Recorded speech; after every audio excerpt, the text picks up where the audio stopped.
বৃদ্ধা মনোরমা দেবী তার 2 ছেলে এবং 2 বৌমার সঙ্গে বাস করে। বড় বৌমা সুচরিতা যেখানে শান্ত, অতিথিপরায়ণ, পরোপকারী এবং রান্নাবান্নায় পারদর্শী ছিল, সেখানে তার ছোট জা অনন্যা খুবই খিটখিটে, হিসেবি, পরিচ্ছন্নতা বাতুল এবং অতিথি অপছন্দকারী ছিল। তার মতে অতিথি মানেই বাড়তি খরচ, খাটাখাটনি এবং ঘরবাড়ির নোংরা। তাই বিশেষ করে বাড়িতে যখনই অতিথি আসে তখনই 2 বৌমার মধ্যে ঝগড়া শুরু হয়। এমনই একদিন বর্ষাকালে সকাল থেকে বৃষ্টি শুরু হয়, তাই সুচরিতা রান্নাঘরে গিয়ে খিচুড়ি রান্না করতে শুরু করে। কিছুক্ষণের মধ্যেই বাড়ির বড় ছেলে সৌমেন বাজার থেকে ভিজতে ভিজতে বাড়িতে ফিরে আসে। উফ, যা ঝমঝমে বৃষ্টি নামলো না, বাজার থেকে আসার পথে পুরো ভিজে গেলাম। এই দেখো সুচরিতা, গঙ্গা থেকে একদম টাটকা ইলিশ মাছ নিয়ে এসেছি। ও মা, এত বড় ইলিশ! আজ তো দারুণ জমবে।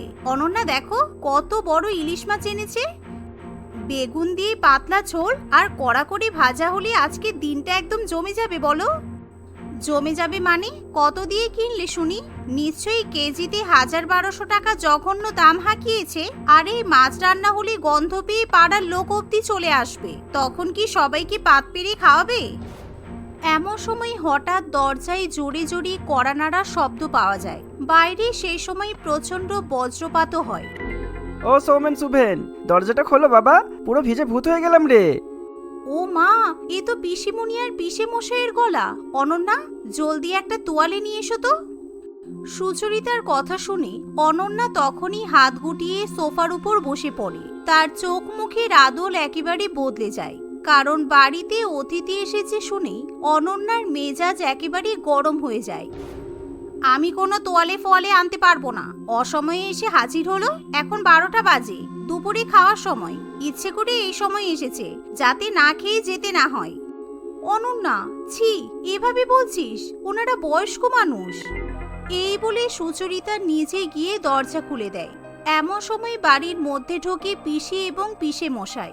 দুজনের শরীর থেকে জল ঝরতে দেখতে পাওয়া যায়। দুজনের হাতে বড় ঝুলো ব্যাগ থাকে, যা দেখে অনন্যা মনে করে নিশ্চয়ই তারা কিছুদিন সেখানে থাকতে এসেছে। তাই সে মনে মনে আরো বেশি চটে যায়।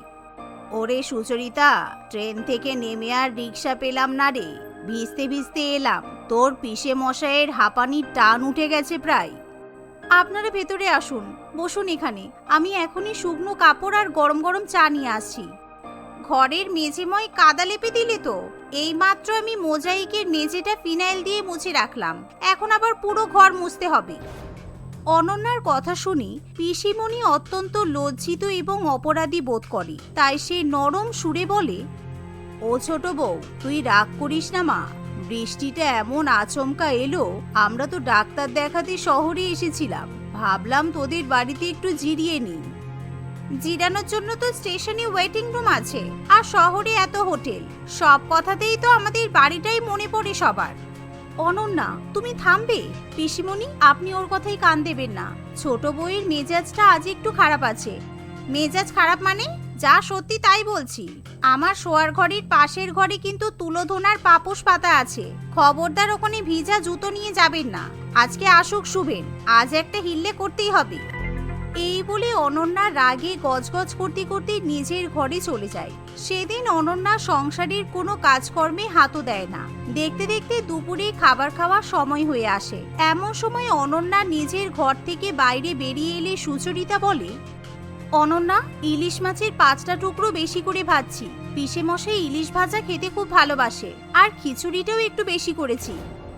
বড় জায়ের কথা শুনে অনন্যা চুপচাপ রান্নাঘরে ঢুকে খিচুড়ির হাঁড়িতে 1 গাদা অতিরিক্ত জল এবং নুন মিশিয়ে দেওয়ার চেষ্টা করে, কিন্তু সুচরিতা তাকে হাতে নাতে ধরে ফেলে।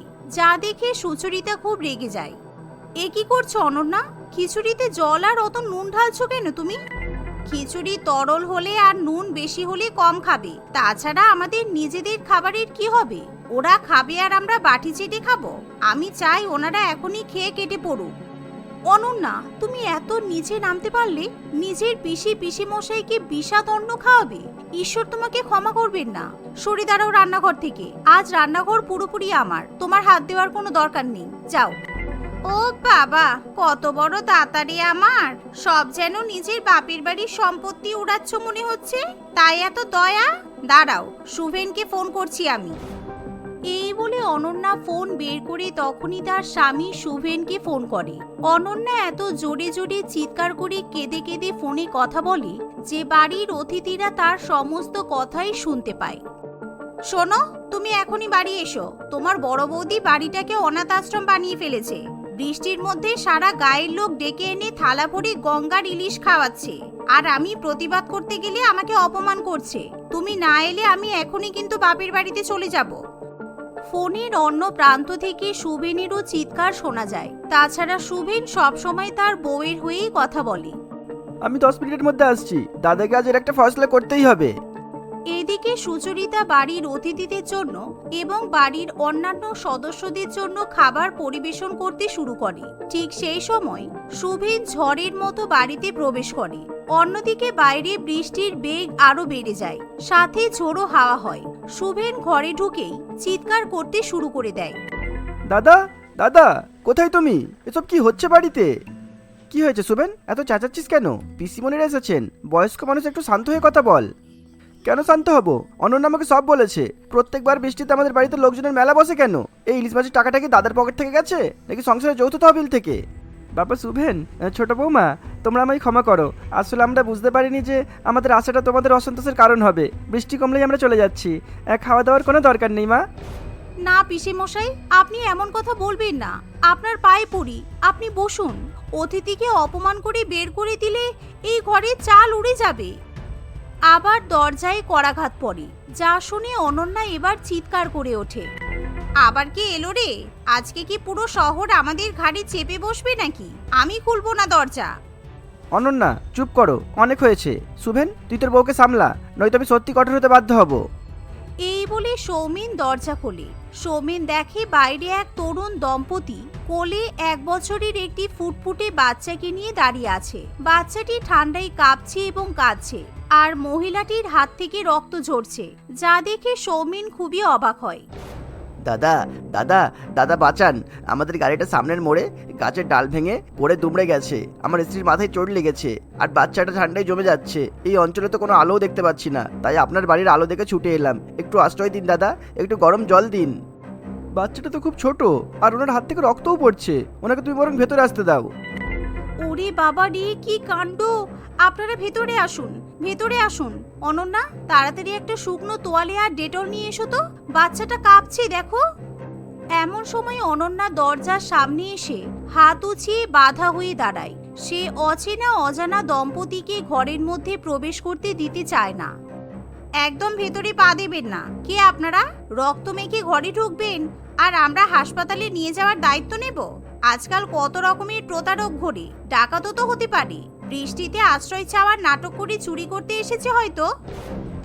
অনন্যার কথা শুনে সেই মহিলার চোখে জল চলে আসে, তাই সে হাত জোড় করে বলে, বোন, আমরা ডাকাত নই। আমার স্বামী একজন সরকারি শিক্ষক।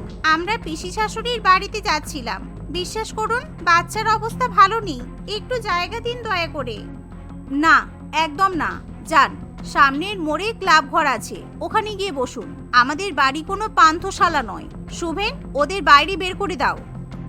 এমন সময় শুভেন একটু দ্বিধা বোধ করে, কারণ দুর্যোগের দিনে সেই দম্পতির অবস্থা দেখে শুভেনের খুব করুণা হয়।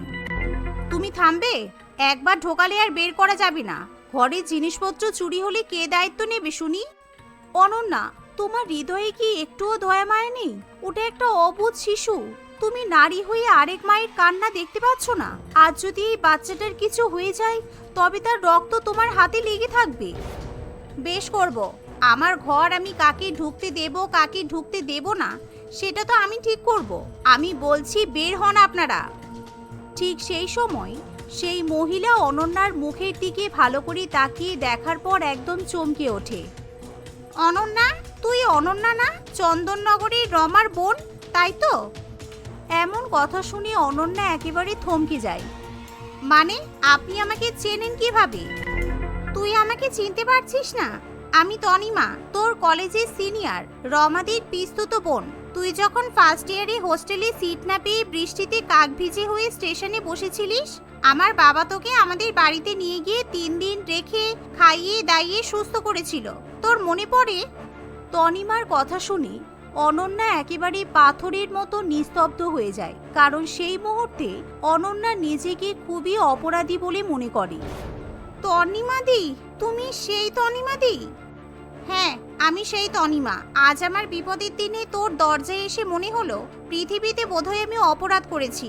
তোর বাবা মা তো সেদিন আমাদের মাথায় তুলে রেখেছিল, আর তুই আজকে আমার কোলের শিশুটাকে বৃষ্টির মধ্যে তাড়িয়ে দিচ্ছিস। যাই হোক, কাদা আর নোংরা তোর মোজাইকের মেঝেকে নষ্ট করবে। তুই বরং আমাদের একটা ত্রিপল দে, আমরা বারান্দাতেই বসে রাত কাটিয়ে দেব, ঘরের মধ্যে ঢুকবো না। তনিমার কথা শুনে অনন্যা তার পরিবারের সামনে অত্যন্ত লজ্জিত বোধ করে।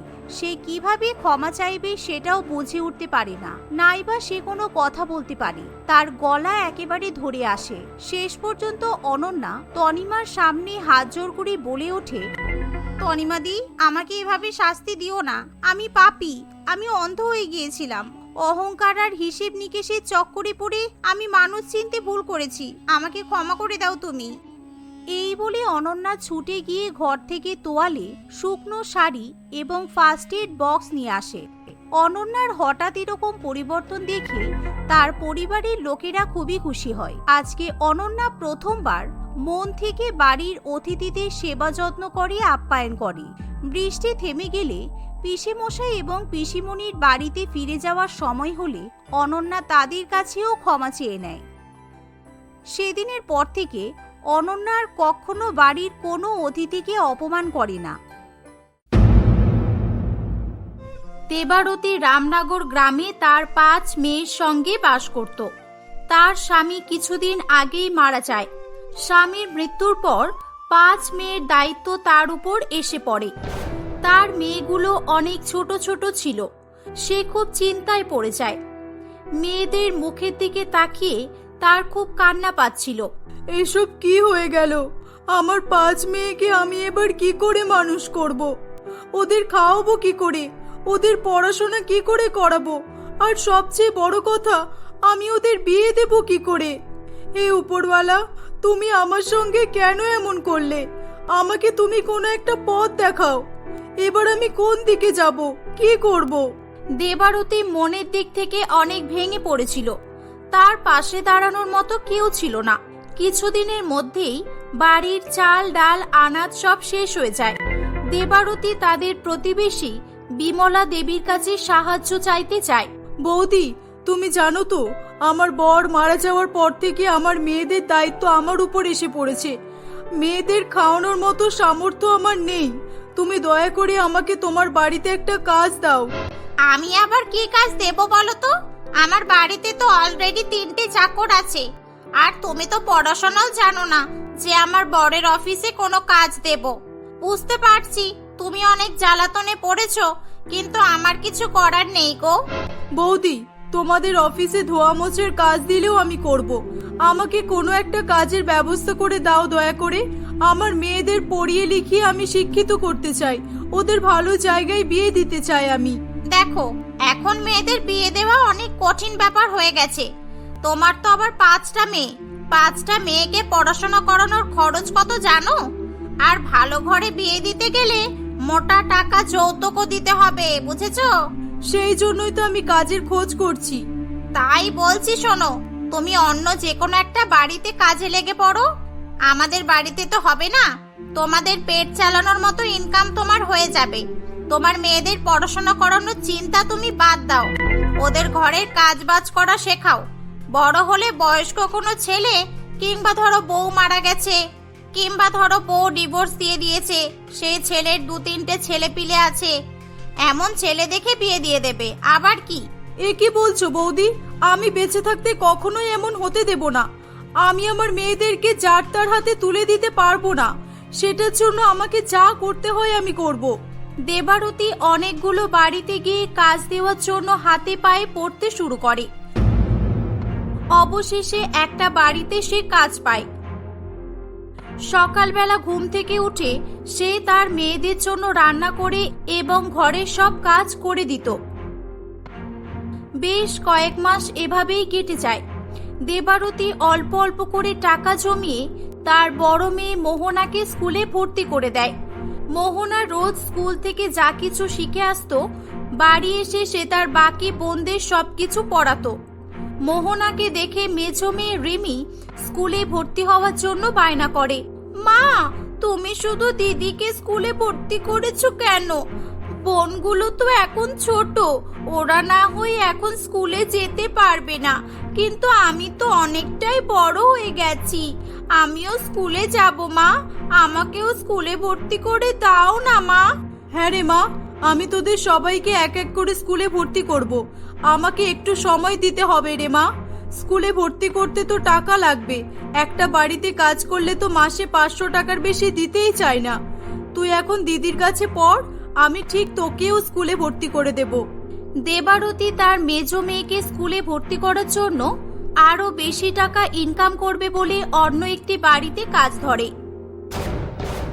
হাতে কিছু টাকা এলেই সে দ্বিতীয় মেয়ে রিমিকেও স্কুলে ভর্তি করে দেয়। রিমি অনেক খুশি হয়। দেবারতীকে এখন আগের চেয়েও অনেক বেশি কাজ করতে হতো। সে ভোরবেলা বাড়ি থেকে বেরোতো এবং রাত 11টার আগে কখনোই সে বাড়ি ফিরতে পারত না। বড় মেয়ে মোহনা তার বোনদের মধ্যে বড় হওয়ায় সে তার মায়ের কষ্ট অনুভব করতে পারত। রিমি, মা আমাদের জন্য কত কষ্ট করে বলতো, আমার মাকে দেখে খুব মায়া হয়। চল না বোন, আমি আর তুই মায়ের কাজে মাকে সাহায্য করি। কিন্তু দিদি, আমরা তো অনেক ছোট, আমরা কিভাবে মাকে সাহায্য করব? আমি তো কোনো কাজও করতে পারি না দিদি। মা ভোর 3টের সময় উঠে ঘরের সব কাজ করে আমাদের জন্য রান্না করে রেখে যায়। আমি আর তুই মিলে যদি বাড়ির সব কাজ করে দিই, রান্না করে দিই, তাহলে মা একটু রেস্ট নিতে পারবে। আর বিকেলে স্কুল থেকে এসে আমি রাতের জন্য রান্না করে দেব, আর তুই রিঙ্কি, পিঙ্কি আর অনুমিতাকে পড়াবি। ঠিক আছে দিদি, আমরা তাহলে তাই করব। বড় এবং মেজো মেয়ে মায়ের কষ্টের কথা ভেবে বাড়ির কাজকর্ম করতে শুরু করে। দেবারতীর এতে করে অনেকটাই সুবিধা হয়। এভাবেই বেশ কয়েক বছর কেটে যায়। দেবারতী অনেক পরিশ্রম করে তার বাকি মেয়েদেরকেও স্কুলে ভর্তি করে দেয়। একদিন তার শরীর অনেক খারাপ করলে মোহনা তাকে একটি সরকারি হসপিটালে নিয়ে যায়। তোমার মা নিজেকে মেশিনে পরিণত করে ফেলেছে তো। অনেক বেশি পরিশ্রম করার ফলে আর ঠিকমতো খাওয়া দাওয়া না করায় তোমার মা অনেক দুর্বল হয়ে পড়েছে। এখন ওনাকে 1 মাসের মতো বেড রেস্টে থাকতে হবে। মোহনা তার মাকে বাড়িতে নিয়ে এসে বলে, মা, তুমি আর কারোর বাড়িতে কাজ করতে যাবে না, তুমি ঘরে থাকবে, আরাম করবে তুমি। আমি কাজ না করলে তোদের খাওয়াবো কি করে, আর তোদের পড়াশোনা করাবো কিভাবে বল? তোমার বদলে আমি বাড়ি বাড়ি গিয়ে কাজ করে দিয়ে আসবো মা। তুমি এত পরিশ্রম করো না, তোমার কিছু হয়ে গেলে আমাদের কি হবে? চুপ, একদম চুপ। আমি এত কষ্ট করে টাকা জমিয়ে জমিয়ে তোদের বড় করছি, তোদের পড়াশোনা করাচ্ছি লোকের বাড়িতে কাজ করতে পাঠানোর জন্য? এগুলো তোর কাজ না রে মা, এগুলো আমার কাজ, আমাকে করতে দে। তুই মন দিয়ে পড়াশোনা কর, আর তোদের বোনদের পড়াশোনার দিকে নজর রাখ। কিন্তু মা, তুমি কেন বোঝো না? চুপ, কোনো কথা নয়, যা গিয়ে পড়তে বস। ভালো করে পড়াশোনা করে নিজের পায়ে দাঁড়াতে হবে তোদের। আমার মুখ উজ্জ্বল করতে হবে। সমস্ত প্রতিকূলতা পেরিয়ে সব বাধা অতিক্রম করে জীবন যুদ্ধে জয়ী হতে হবে তোদের। আমাকে নিয়ে চিন্তা করতে হবে না, আমি ওষুধ খেয়ে নিলেই ঠিক হয়ে যাব। মোহনা তার মায়ের মুখে এই কথাগুলো শুনে ভীষণভাবে উৎসাহ পায়। সেদিন থেকে সে মন দিয়ে পড়াশোনা করতে শুরু করে। সে মাধ্যমিকে অনেক ভালো র্যাঙ্ক নিয়ে পাশ করে। সরকার থেকে তাকে স্কলারশিপ দেওয়া শুরু হয়। তার পড়াশোনার জন্য দেবারতীকে আর চিন্তা করতে হতো না। দেবারতী তার বাকি বোনদেরও ভালো করে পড়াতো। রিমিও অনেক ভালো রেজাল্ট করে এবং সেও স্কলারশিপ পেয়ে যায়। দেবারতীর 5 মেয়ের মধ্যে একটি আলাদা রকমের প্রতিভা তৈরি হয়। দেখতে দেখতে অনেকগুলো বছর কেটে যায়। দেবারতীর 5 মেয়ে বড় হয়ে ওঠে। তাদের মধ্যে কেউ ডাক্তার, কেউ ইঞ্জিনিয়ার, কেউ পাইলট, কেউ বা টিচার হয়। আমি আজকে অনেক খুশি রে মা। আমার সারা জীবনের কষ্ট আজকে সার্থক হলো। মা, এই দেখো, পেপারে তোমার ফটো দিয়েছে। আমার ফটো? কি লিখেছে রে মা? দেবারতী বাড়ি বাড়ি ঝিয়ের কাজ করে কিভাবে তার 5টা মেয়েকে সফল মানুষে পরিণত করেছে, এই প্রশ্নটি সকলের মনেই এক চাঞ্চল্যকর পরিস্থিতি সৃষ্টি করে। বাড়িতে, রাস্তাঘাটে, বাজারে, স্কুলে, ব্যাংকে সব জায়গায় শুধুমাত্র দেবারতীকেই নিয়ে আলোচনা করা হচ্ছিল। দেবারতী কিছুদিনের মধ্যেই সকলের কাছে অনেক পরিচিতি পেয়ে যায়। তাকে সরকার থেকে সম্মান এবং সম্বর্ধনা জানানোর জন্য ডাকা হয়। আমার এখনো মনে পড়ে সেই দিনটার কথা, যখন আমি আমার প্রতিবেশীর কাছে আমার 5 মেয়ের পেট চালানোর জন্য, তাদের পড়াশোনা করানোর জন্য কাজ চাইতে গিয়েছিলাম। সে আমাকে বলেছিল, মেয়েদের পড়াশোনা করিয়ে কোনো লাভ নেই, ডিভোর্সি অথবা বয়স্ক লোকের সঙ্গে বিয়ে দিয়ে দিলেই মেয়েদের বিয়েতে 1 টাকাও খরচা করতে হবে না। আমি সেদিনই মনে মনে ঠিক করে নিয়েছিলাম, যে করেই হোক আমি আমার মেয়েদের শিক্ষিত করে তুলবই। তাদের এমনভাবে তৈরি করব যে আমার মেয়েদের বিয়ে করার জন্য লোকে আমার বাড়িতে আসবে, আমাকে কোথাও যেতে হবে না। আমি কোনোদিনও আমার মেয়েদের বোঝা মনে করিনি। মেয়েদেরকে ঠিকমতো শিক্ষিত করতে পারলে আর তাদের ভালো সংস্কার শেখালে মেয়েরা এমন কিছু করে দেখাতে পারে যা কোনো ছেলেও করতে পারে না। দেবারতীর কথাগুলো শোনার পর করতালির আওয়াজ বন্ধই হতে চাইছিল না। মোহনাকেও কিছু বলার জন্য স্টেজে ডাকা হয়। আমি আর কি বলবো, মা সবটাই বলে দিয়েছে। আজকে আমরা 5 বোন যা কিছু সবই মায়ের জন্য সম্ভব হয়েছে। জীবন যুদ্ধে জয়ী হওয়া অত সহজ নয়। যখনই আমি পড়তে বসতাম, আমার চোখের সামনে শুধুই আমার মায়ের রুগ্ন মুখটা ভেসে উঠত। আমি তখন অদ্ভুত রকমভাবে উৎসাহ পেতাম, একটা সাহস পেতাম। আমার মায়ের প্রেরণায় আমাদের জীবন পরিবর্তন করে দিয়েছে। মোহনার কথা শুনে দেবারতীর চোখ থেকে জল পড়তে শুরু করে। তাদের জীবনে আর কোনো কষ্ট ছিল না। প্রত্যেক দিনই তাদের 5 বোনের মধ্যে কারোর না কারোর জন্য বিয়ের সম্বন্ধ আসতেই থাকতো। দেবারতী ভালো ঘর পরিবার দেখে তাদের মেয়েদের বিয়ে দিয়ে দেয়। মোহনা বিয়ের পর তার মাকে নিজের কাছে রেখে দেয়। সবাই হাসি খুশি জীবনযাপন করতে থাকে।